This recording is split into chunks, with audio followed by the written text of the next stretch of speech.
Hello everyone, this is Aaron Ensley and this is a presentation of Chapter 18 of your textbook, International Economics.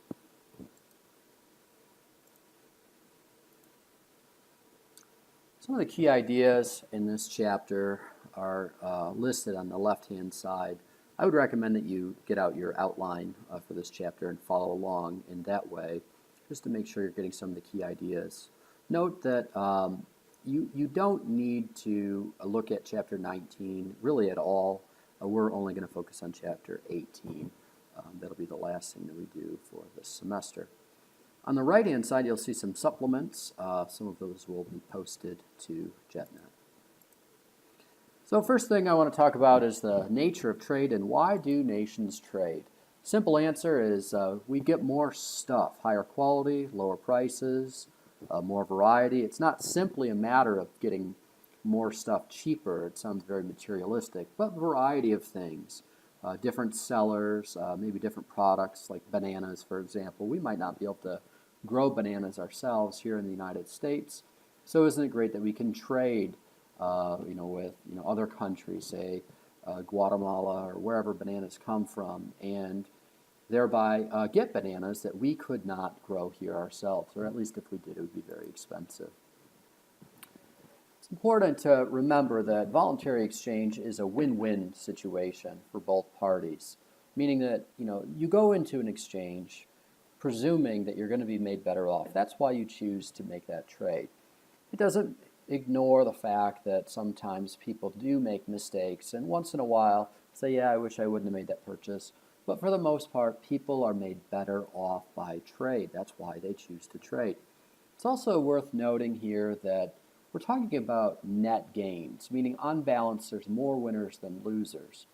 So if you were to take a look at, say, the American auto industry, the United States has been made dramatically better off by having options. You can buy Toyotas, you can buy Ford, you can buy BMW, you can buy Kia, and that's been very good for American consumers. And it's also been very good for the car companies that have been importing into the United States, or some of them we're now building in the United States. And it's kind of it goes without saying that for some of the companies, let's say Chrysler, they may have suffered a lot due to international trade because they have lost a lot of ground because they're not maybe selling as many Chryslers in the United States because people are opting to buy Hondas or Toyotas. So what we're talking about here is net gains, meaning more wins than losses. We don't want to ignore the fact that there is something called structural unemployment, and some workers do get displaced due to international trade. Now, autarky is the idea that there is no trade, and when a nation chooses not to trade, that's kind of a recipe for poverty. And you often hear this romanticized as being self-sufficient. It's very questionable as to whether or not that's possible. It might be. But if it is, it's probably not very desirable because it would be very difficult for you to do everything that you needed to do to live well. The only countries I can think of that maybe attempt to be self-sufficient might be, say, North Korea. And they maybe are not the best example to use because they have other problems there. But let's maybe put it in a slightly different way. When we think of some of the political claims that we hear politicians talk about, they say things like we should be energy independent. Well, why? Why should we be energy independent? Should we be food independent? What about clothing or electronics or car independent? Why should we want to be energy independent? Isn't it good to have options, to be able to import things like clothing or electronics from other countries that maybe can produce them better than we can? Imagine if we had to produce our own iPhones or our own clothes in the United States. They'd be very expensive. We'd have fewer options. And so this idea that we want to be self-sufficient is ignoring some key insights of international trade. And those insights are largely that specialization and trade allow us to produce more stuff and live better than we could if we tried to produce everything ourselves.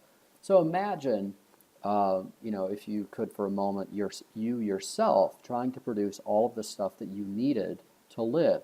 You probably wouldn't be able to live very well. You might live like the Tom Hanks character on Castaway, on the island in the movie Castaway, because you just can't do very much. You can't build your own car. You can't make your own clothing, at least not very well. And so you just end up with a lower standard of living. So what we do, for the most part, is we do a few things well and we trade for everything else, right? So I myself do not try to work on my own cars. I don't try to make my own clothes.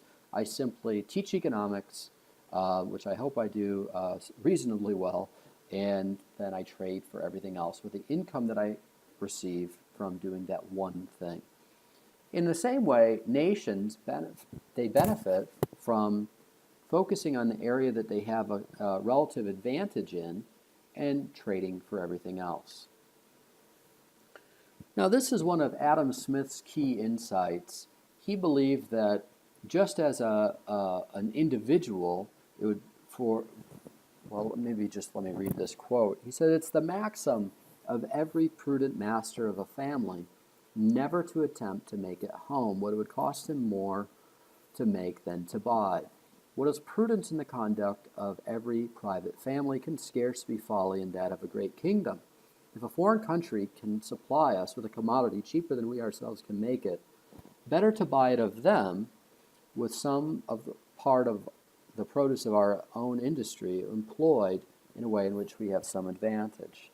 So he's basically saying, don't try to do things that you don't do well. Focus on the things that you do well, and then sell those things, and then buy the things that you don't do as well. Now, Adam Smith understood this concept of absolute advantage.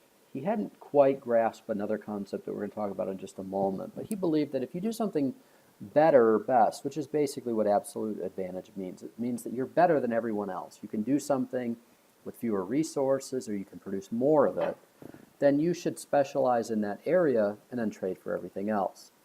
A couple of shortcomings with this. It's a good concept, but there are some shortcomings. Not everyone has an absolute advantage. Not everybody does anything best or better than everybody else.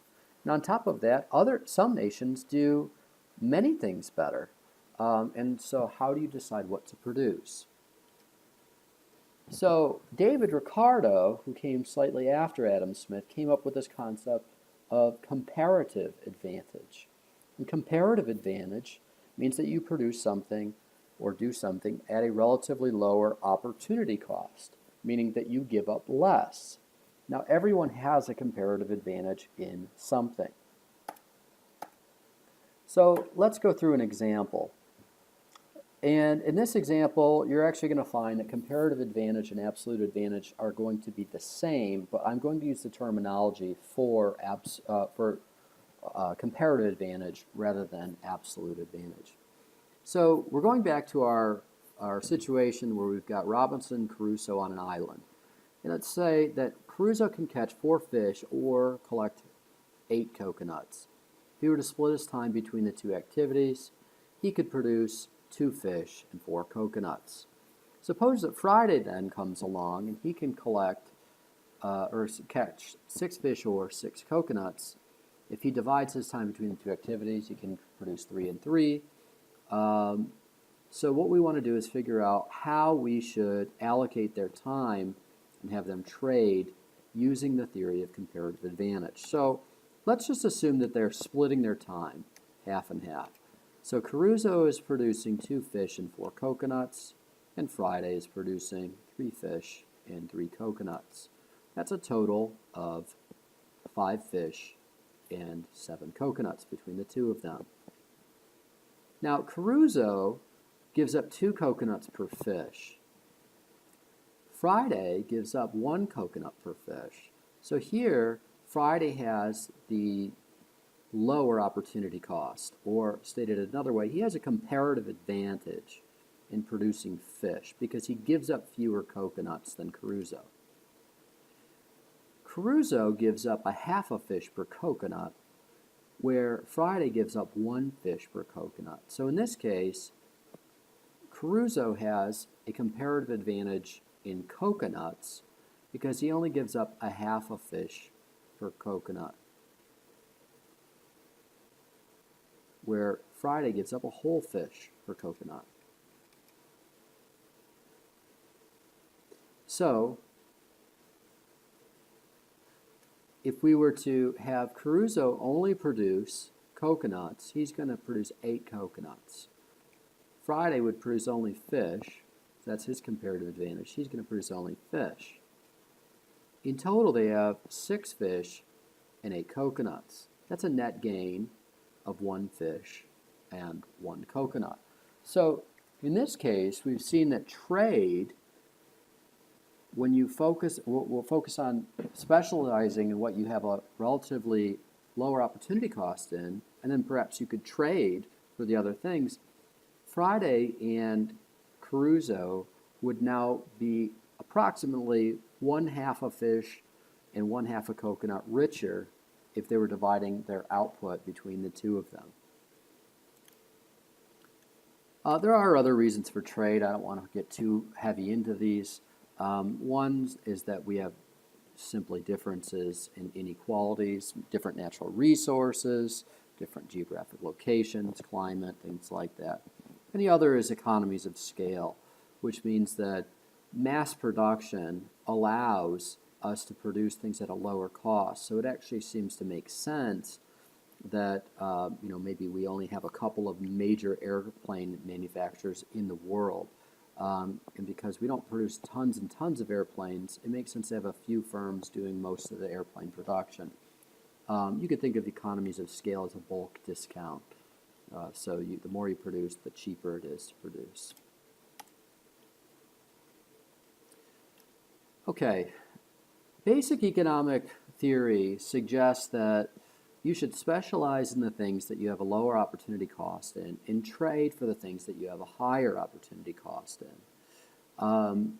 So there's a great story by a man named David Friedman, and he tells a story called the Iowa car crop. He basically says something like this, that when you can produce cars in the United States, say in Detroit, that's a perfectly legitimate way of building cars. But there's a second way of building cars, and that is to grow wheat in Iowa and then put the wheat on ships and send them to Japan. And then back from Japan, they send you Toyotas. So you have grown wheat and traded for the car. That's a legitimate way of getting cars too. And he goes on further to say that if you try to protect American auto manufacturers from foreign competition, you actually end up hurting Iowa corn farmers or wheat farmers because they might be that competition, because they would otherwise be trading with Japan for those cars. And if people are not buying foreign cars, then the foreigners won't have the money to buy the wheat from Iowa. So the basic idea of exploiting your comparative advantage is whatever you do at a relatively low cost, whether it means that you have low labor costs, whether you have low farming costs, whether you have low capital, or you're capital rich, so you have a lot of capital in your country, say a lot of manufacturing equipment in your country. If you have a relative abundance of those things and you have a relatively low cost, then one of the things that you're going to see is your incomes rise as you start exporting to foreign markets, into larger markets. Conversely, if you are the owner or producer of a high cost factor of production, say labor in the United States, when you engage in international trade, you find that your incomes are going to diminish because you're going to start importing products. The consumers in your country will import products from other countries rather than buying the high-cost production products that are produced, say, in the United States. And so a good example of this might be the auto industry again, that American consumers have chosen, rather than buying, domestically produced cars, they might buy instead a foreign produced Toyota, even though that's not really the way that things work today. Toyotas are also built in the United States. But in theory, any foreign product, quote, foreign product, that we would import instead of buying a domestic product is going to diminish the incomes of the domestic producers. So if they're a high-cost producer, they're likely to see their market share dwindle.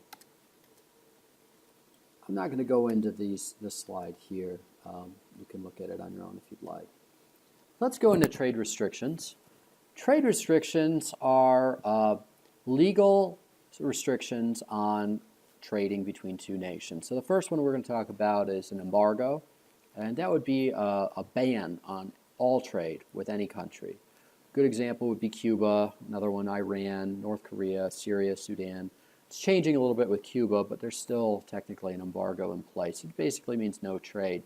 A related idea would be sanctions, which is restrictions on trade, and that's normally more of a kind of a foreign policy move rather than think of a military policy more so than an economic policy.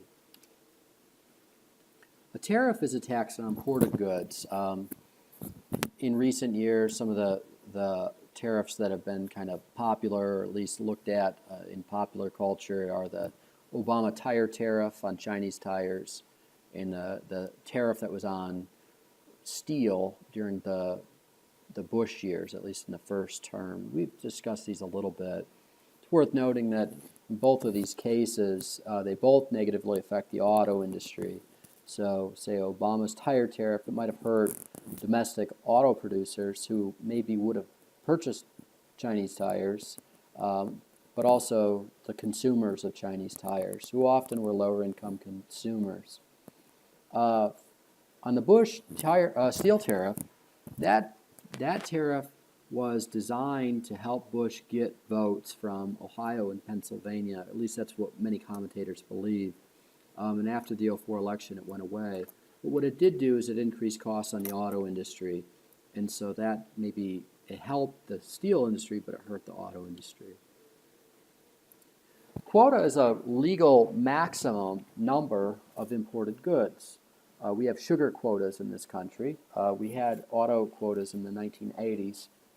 And it would just say something like, you can only bring in X number of pounds of sugar this year. You can only bring in 50,000 imported cars from Japan this year, something like that. Currency manipulation and exchange rate controls are a little bit more complex. What this would be is where one country either weakens its currency or strengthens its currency as a means of manipulating imports.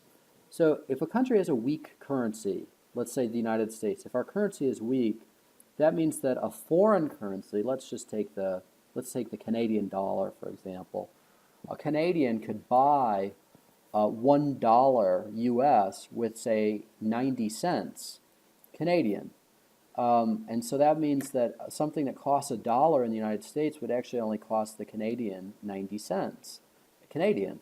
And so that means that they'd be more apt to want to purchase an American product. Okay. Now, if the reverse were true, let's suppose so that would favor our exports in the United States. So we would export products. Now, if we had a stronger currency, and the Canadian person could take, if they wanted to buy $1 US, if our currency was strong, it means it might cost them $1.10 Canadian, which makes that same product that might have been $1 US cost $1.10 to the Canadian. So that Canadian would be less likely to buy an imported product, and in fact, what might happen is the United States citizens might want to buy Canadian products instead. This is a little bit on the confusing side, and I don't want to get too detailed in it, so I don't want you to get caught up in this. basic idea is that weaker currencies favor exports and stronger currencies favor imports, at least in the short run.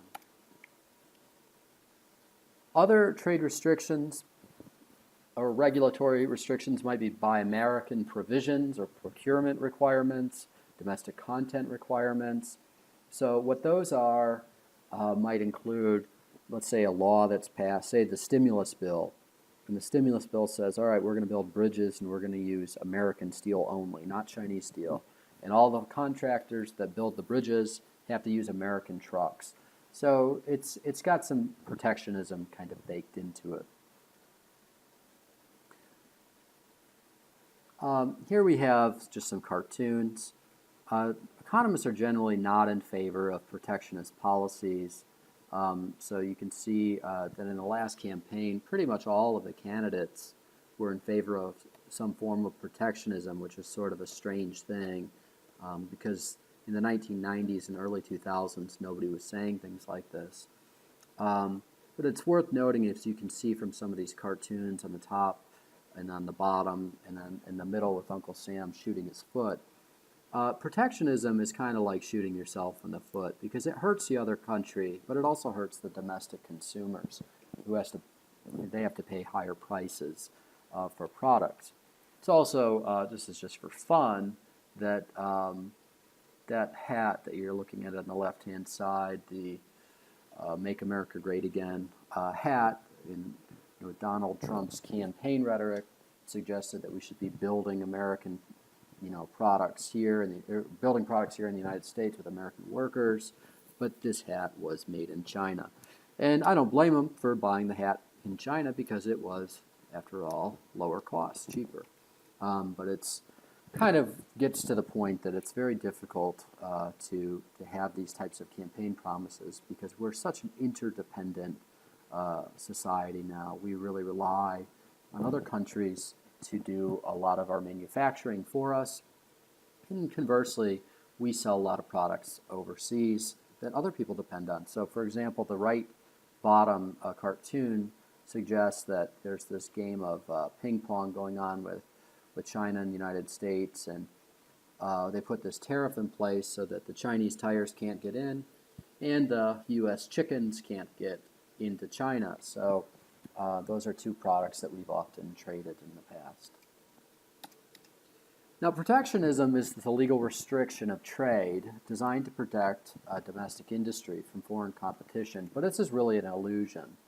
We can try to protect U.S. jobs, but there's this great anecdotal story called the Candlemaker's Petition from Frederick Bastiat that's very useful. So you maybe want to call your attention to the picture on the bottom right that has a bunch of candle-headed people taking a light bulb-headed person to the gallows, right? So the Candlemaker's Petition is a fictitious story about how candle makers in France were upset about unfair competition, and that unfair competition was the sun. And what they wanted is the politicians to pass a law that blocked out all the free light during the day. So perhaps they could have everyone put their shutters on, or close their shutters, that is, pull their blinds during the day. And of course, this would be good for the candle makers because they'd sell more candles. But this is really a silly idea because if the consumers have to buy more candles, yes, that's good for the candle makers, but the unseen losses would be the products that they would have purchased with the money that they ended up spending on candles. So it doesn't really make any sense. By helping one group, you always end up hurting another group. So protectionism benefits politically favored groups, typically producers, at the expense of consumers, which results in a lower standard of living for them. So if you happen to be in a protected industry, of course, you're probably happy, but higher prices are going to affect American consumers, say steel and tire consumers. Now, steel consumers doesn't really make sense. We don't really consume steel, but other companies do, say, for example, the auto industry. And that negatively affected the auto industry. It's worth noting that the benefits of free trade are sprinkled on everyone, meaning lower costs for computers and clothing. But protectionism really concentrates benefits on a select few. So, for example, in the United States, we have sugar quotas, and the sugar quotas result in higher sugar prices in the United States, higher than anywhere else in the world, about double. But the beneficiaries in this case are the sugar producers in the United States, who maybe get millions and millions of dollars extra every year because of this protectionist policy. So it's very easy to understand why politicians do this, because the protected industries have a strong interest in ensuring that those politicians don't touch those benefits. This cartoon does a nice job of demonstrating the problem of protectionism. This reporter says, are you for steel tariffs to help the steel workers or against them to help the auto workers? Of course, politicians can't really win. You protect one, you hurt the other. It's a higher cost steel for auto workers. So why don't we want to protect U.S. jobs? Well, real protectionism is not only an illusion, it's really impossible. Trade is a two-way street. If we tax foreign products, they will tax us back, and it will incite what we call a trade war or a retaliatory tariff. So a great example of this would be a tax that we have called the chicken tax. And the chicken tax goes back many, many years, where when the United States started taxing foreign auto, let's take, for example, European autos, that chicken tax resulted in a tax on our chickens. So we put a tariff on European-made autos, and the Europeans put taxes on our chickens. So it was retaliation.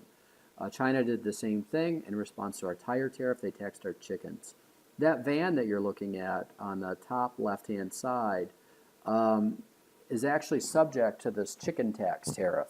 So the Ford Transit van is built in Europe, and in the 1980s, I believe it was, Ford and other automakers lobbied for tariffs on foreign-made vans. And so what they ended up doing is they started producing vans in Europe, Ford did, and when they started wanting to import the vans back into the United States, which they did with this Ford Transit, Ford themselves were subject to paying this U.S. tariff, which was kind of odd. Now, there was a loophole that it was only on cargo vans. So what Ford started doing is putting seats and windows in the vans and then taking them through customs and then taking the seats and windows out, shredding them, and thereby avoiding the tax, which is incredibly stupid and wasteful, but that's what they do.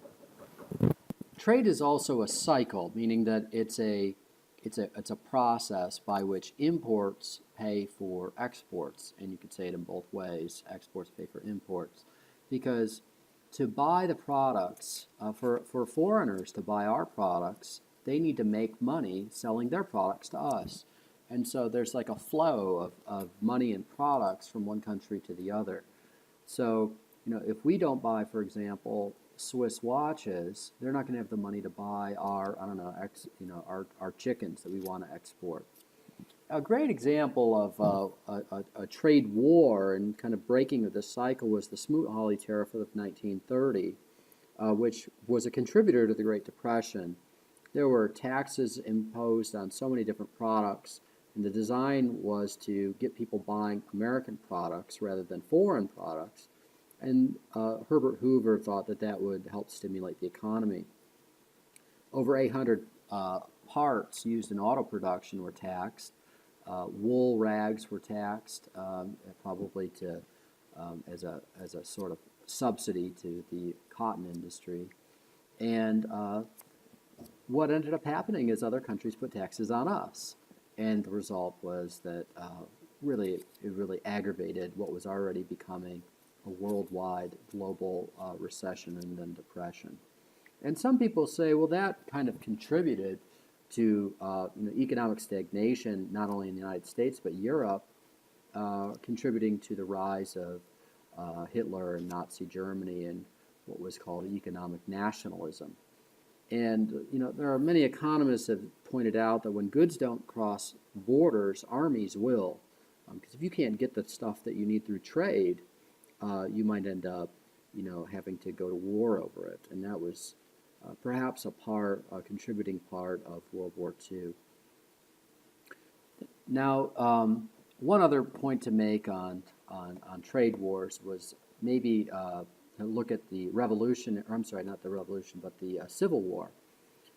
Civil War, most people think of slavery when they think of the Civil War, and that's certainly a factor. But what was also a factor was what was called the Morrill Tariff. And the Morrill Tariff was a very high tariff that President Lincoln, then candidate Lincoln, wanted to impose and pass, and it was a tariff that would have damaged the South's ability to export, and so the South saw this as being a policy that would be good for the North, that would protect the North from imported European manufactured goods, but it would not help the South. It would actually hurt the South because they'd have to buy the shoddy goods from the North, and they'd have a harder time exporting their products abroad. And so that was also a contributing factor to the Civil War. How much weight to put on that, I'm not exactly sure. Another point to make here is that international trade promotes peace. It's bad business to go to war with your trading partners if you're in a good trading relationship. And so for that reason, we find that countries that are very open to commerce and trade, that are in the supply chain of major companies like Dell, they're not going to go to war with countries in other, that are also in that supply chain. Looking here at this graph, you can see the tariff rates throughout U.S. history have kind of bounced around.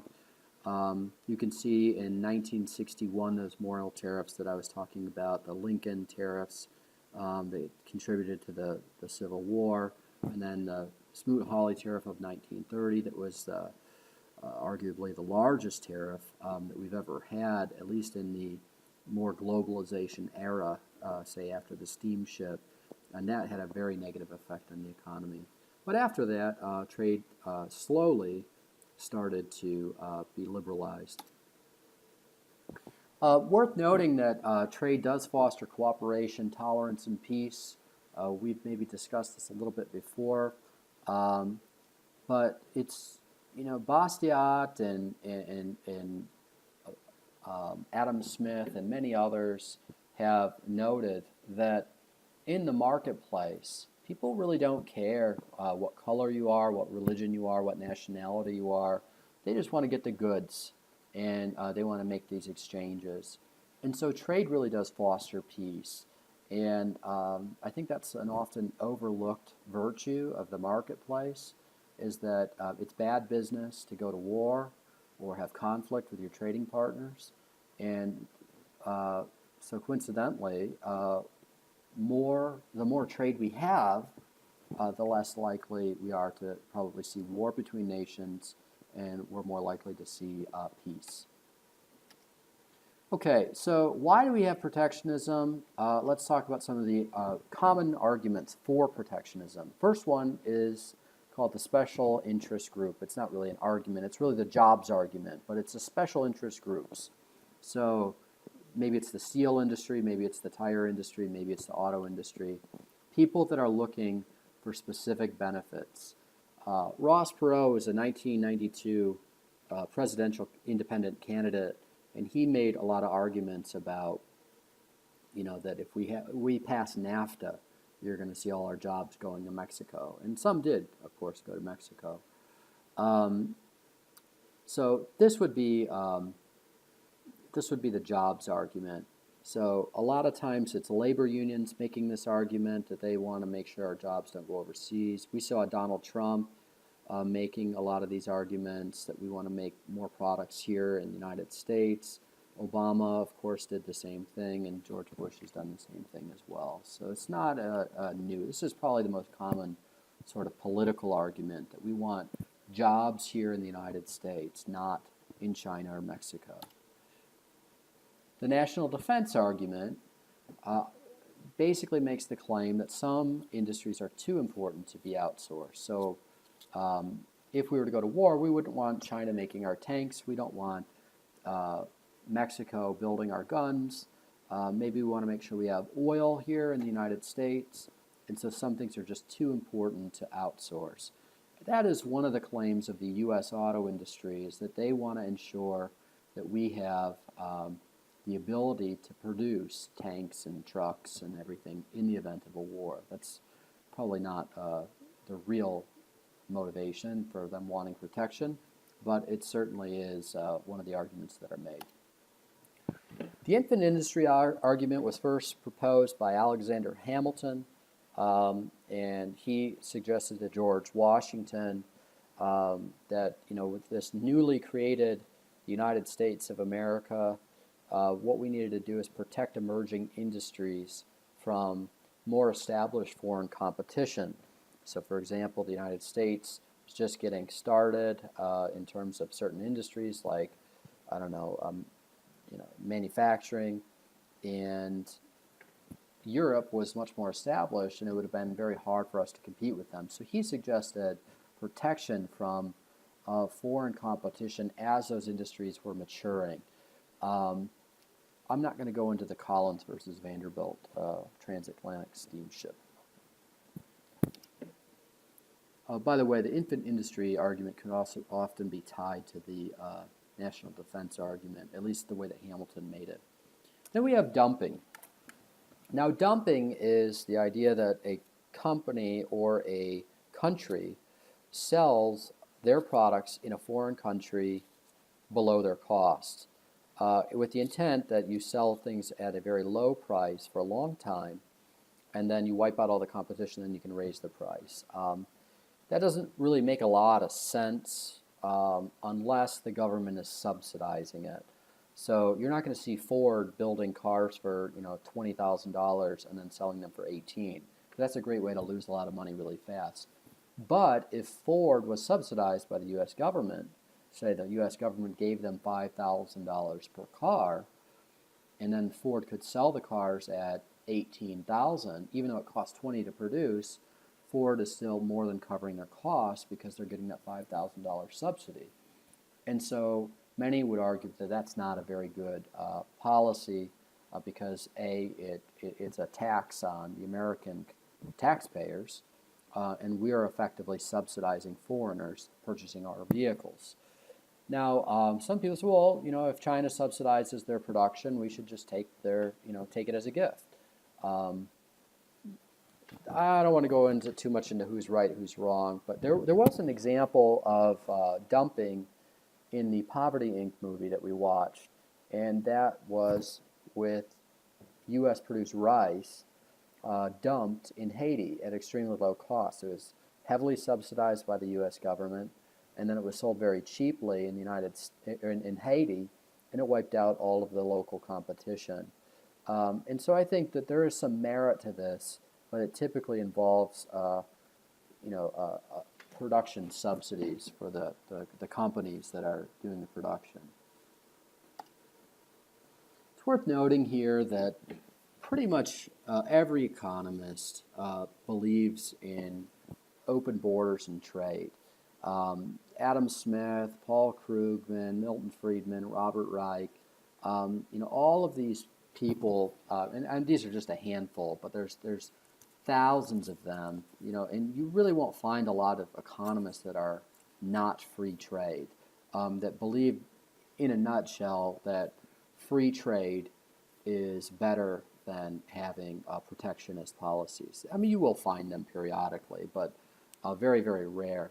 But the economists that do make these claims that we should have protectionism are typically making a political argument. They probably work for somebody's campaign, or they're trying to get,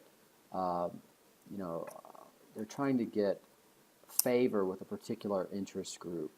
So more often than not, what you find is politicians make claims about trade that are very anti-trade, say whether it's Hillary Clinton, Donald Trump, Bernie Sanders, all of the major candidates will be against free trade at some point because of the political ramifications of say the U.S. auto industry being defeated by, well,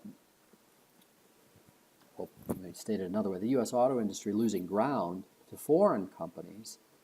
So the idea is that if I can make a claim about free trade being bad because it's hurting the U.S. auto industry, the U.S. auto workers will vote for me.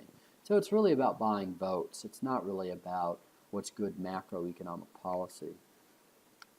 So economists don't tend to buy into that. It's more a political thing.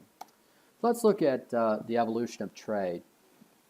So globalization is kind of a broad term that we use to describe international economics. It's where goods, services, people, and capital flow more easily across international borders.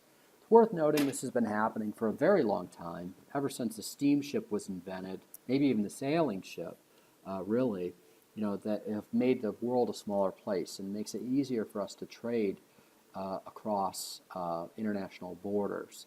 The steamship really accelerated trade, and then the steam engine. And then, of course, as technology got better and better, and trade agreements slowly started to, eliminate tariffs, globalization has just increasingly accelerated. And then the internet and kind of the digital age has only further accelerated globalization. So in the 20th century, as I mentioned before, we had very high tariffs in the 1930s, but after World War II, the nations got together and decided to lower tariffs. They came up with this agreement called the General Agreement on Tariffs and Trade, or GATT, and it started to lower tariffs from about 40% down to about 3%. I mean, it was a gradual process, and there were different trade agreements or rounds that you can see on the top right-hand side. And in 1993, GATT actually became the World Trade Organization, or the WTO, and that is a real organization that's based out of Switzerland.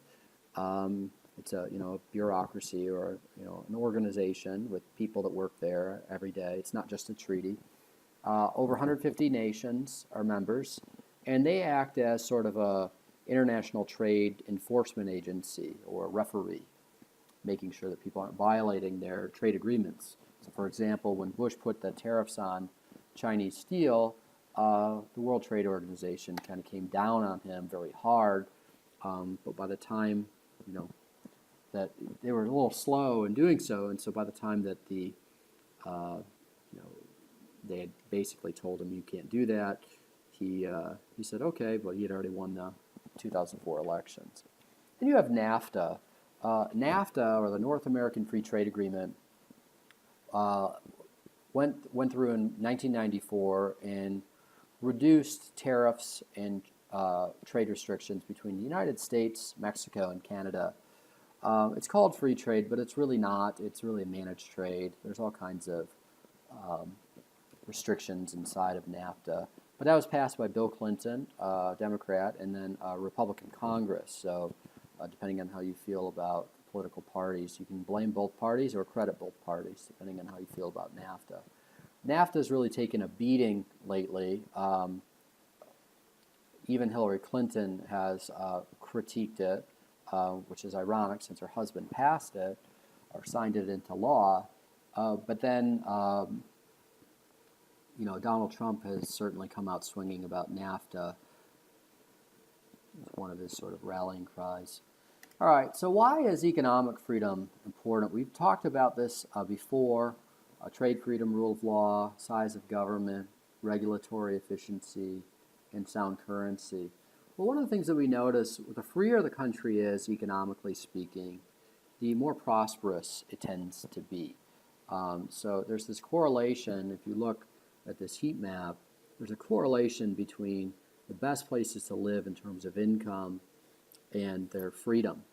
So if you look at this ranking, you can see that, say, Hong Kong, one of the better places to live in the world, they have about a $60,000 per capita income. They're the freest country in the world. But if you look at the bottom, you've got North Korea, Afghanistan, Iraq, Sudan, Syria.